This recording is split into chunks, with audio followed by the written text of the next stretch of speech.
shit up, I wanna get stuck. I guess your birthday, you got a Nintendo. My fire red, my leaf green, hard as a diamond with a platinum sheen. I'm actually mean and I don't mean average. What's up, my wizards? It's Dev from SBMTG down there, and guess what? It's my birthday! It's been pretty cool so far. Got this killer Powerline shirt right here. Went to the Chinese buffet. It's my favorite place ever. And I played like 12 straight hours of Until Dawn with my wife. So far, good day. And to show how thankful I am for all the awesome stuff that I got for my birthday this year, I figured I'd give back a little bit. Give something to you guys. And it also is kind of a gift to myself because I get to like move up the calendar of videos a little bit and show you something I'm really excited about but haven't talked about at all. But I've been working on this for a while. This is Turbo Reclamation. This is basically a Splendid Reclamation ramp deck that looks to dump a bunch of lands into its graveyard on the first 3 turns, and then on turn 4, Splendid Reclamation setting up for a turn 5, sometimes Emrakul, but we've got a bunch of big stuff to cast. And I might as well go ahead and get into it here and tell you that we're playing 4 copies of Splendid Reclamation. Good way to kick off a Splendid Reclamation deck. We're playing a whole playset here, although I think we could get away with playing 3 copies. To be honest with you, we're playing a bunch of stuff in the deck that digs and tries to put lands in the graveyard and puts other cards into our hand. So I feel like we're digging so much that we could find this pretty easily if we were just playing 3 copies. But since I want to see it on turn 4 every single game reliably, I'm going to play every copy the game will legally allow us to play. Now we're playing 18 different cards that try to accomplish the goal of putting lands into our graveyard early. 18 shovels, if you will. 18 things that dig. And I'm going to show them all to you actually at the same time right here and just talk about them very briefly. We're playing 4 copies of Vessel of Nascency, 4 copies of Grapple with the Past, 4 copies of Contingency Plan, 3 copies of Pieces of the Puzzle, and 3 copies of Oath of Jace. Now, Vessel of Nascency is action on turn 1, which the deck really wants, and it can pretty much find anything important in the deck other than Reclamation. Grapple with the Past. Note that this card can bring back creatures to your hand that were already in the graveyard before you cast Grapple. That is very important, and the instant speed can be important too.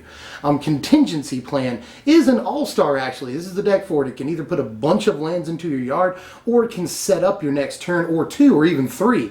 Contingency Plan, though, just extremely important because it has the best chance to put the most lands into your graveyard for the least mana. So, plan is very good. Pieces of the Puzzle will help you find Reclamation on turn 3, and it works well with Grapple. You know, Pieces of the Puzzle will put creatures into the graveyard. Grapple can get them back.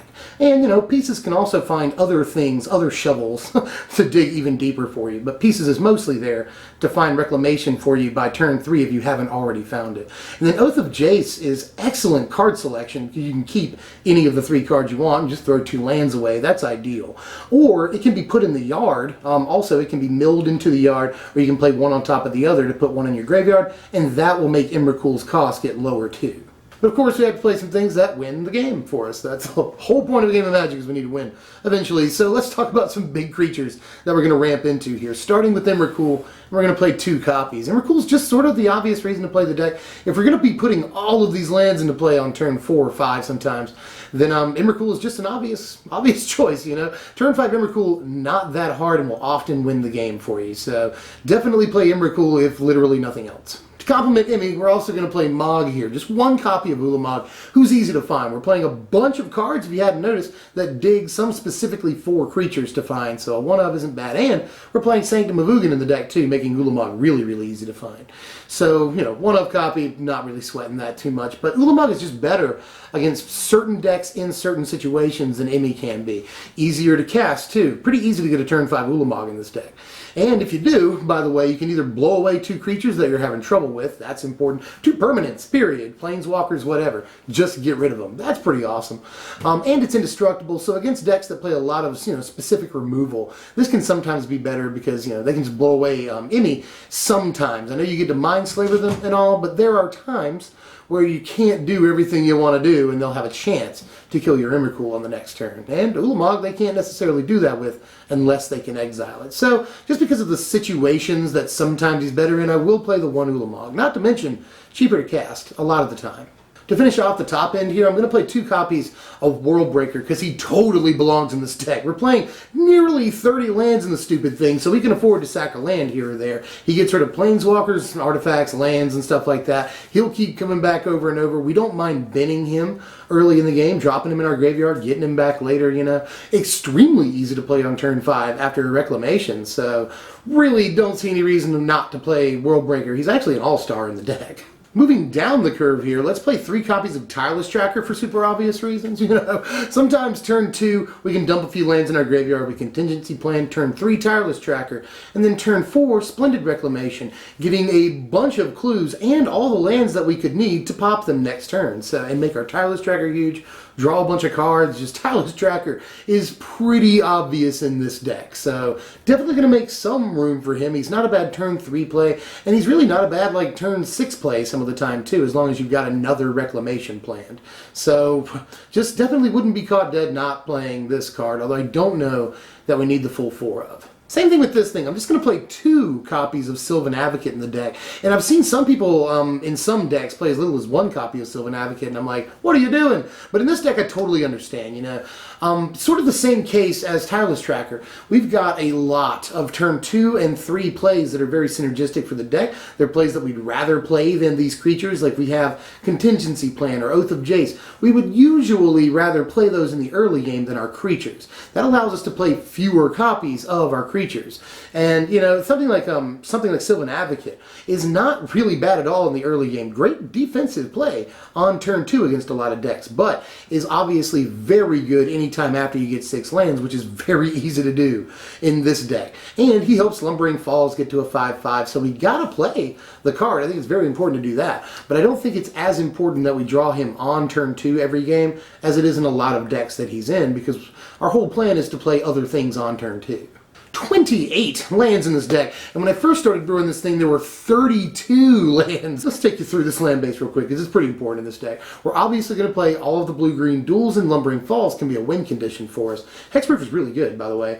And Drownyard Temple, you know, Temple is good because we're going to be binning a lot of lands, sometimes early in the game, and this can bring itself back. It's also really, really good with Worldbreaker, obviously. We see that combo a lot. So definitely want to play some amount of Temples.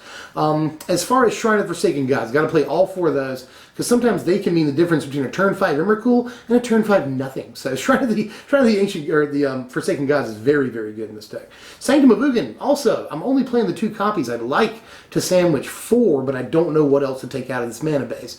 More on that in a second when I talk about the forests. But Sanctum of Ugin is also really, really good because any of our Eldrazi can chain into more Eldrazi on the next turn. Evolving Wilds, very, very good with Tireless Tracker, and can drop a land into the graveyard on turn 1 that we can reclaim later. So that's just, it's really good all around in this deck. And then the 7 forests in the deck, you might think that's a lot of basics, but as far as that goes, we've got to be able to play Vessel of Nascency consistently on turn 1. I want to be able to do that as often as possible. And I'd like to sandwich Oath of Nissa somewhere in this deck, and if we were able to put a 2-of copy in here, then that would be even more, you know, that we need to have an untapped green source on turn 1. So I want to play all the forests that we possibly can, increasing our chances of being able to play that Vessel. And here's our sideboard right here. There's a lot of important choices in here. Jedi Offshoot could be in the main deck, but a lot of our, you know, notice a lot of our board is very much against aggro because we don't want to get run over. Against certain decks, we get a little bit better against those decks in game 2, and Jedi Offshoot's a big part of that. You know, just turn 1 Offshoot, turn 2 and 3 fill your graveyard, turn 4 Reclamation, gain a bunch of life, like a lot of life, even if just 1 Jedi Offshoot, God forbid 2. And then Sylvan Advocate, I'm going to fill out the playset in the board here. Very good against specific decks and also good against aggro, so you can get a 3 toughness guy on turn 2. That can swing and still stay untapped to block. That's good too. Crush of Tentacles, obviously against aggro, and this could be a sort of take on blue-green Crush post-rotation here. Because none of these cards rotate. I hadn't mentioned that yet somehow, but none of these cards rotate when Kaladesh comes out, meaning the deck will only get better, probably. And Crush of Tentacles is a very good deck right now, but it's going to lose a lot of its key pieces. This is sort of a way to play Crush in the next standard, but I'm going to go ahead and board it here. Although you could play it main, and I wouldn't begrudge you. You could just take out more of the creatures here and play Crush instead. Ziggy's here. I don't know if you can see him, but he's right there. In any case, here's your power rankings for the deck. A final score of 59, but don't let that discourage you. These weird like combo decks that are very high synergy and only seek to do the one thing but do it very well are often really hard to score. They score weirdly because they don't care about a lot of different categories. They just want to do one single-minded thing, which is why our versatility is pretty low, you know.